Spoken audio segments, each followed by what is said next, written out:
Welcome to lucky lotus. మన భాషలో ఎన్నో విలువైన సామెతలున్నాయి. అందులో నాకు తెలిసిన కొన్ని మీతో షేర్ చేసుకుంటాను. ఇవాళ సామెత ఏంటంటే మొక్కై వంగనిది మానై వంగునా అని. దీనికి అర్థం ఏంటంటే మొక్క చిన్నదిగా ఉన్నప్పుడు, లేతగా ఉన్నప్పుడు దాన్ని ఎటంటే అటు వంచగలుగుతాం. అదే అది కాండం గట్టిపడిపోయి మానుగా మారిన తర్వాత దాన్ని వంచడం అనేది సాధ్యమయ్యే పని కాదు. అది వంచాలని చూస్తే విరిగిపోతుంది.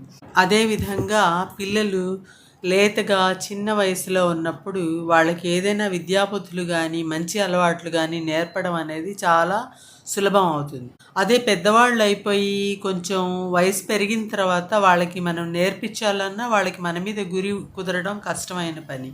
అంటే మొక్కలకైనా మనుషులకైనా చిన్న వయసులో లేతగా ఉన్నప్పుడు ఉన్న ఫ్లెక్సిబిలిటీ పెద్దవాళ్ళు అయిన తర్వాత ఉండదు అని దీనికి అర్థం.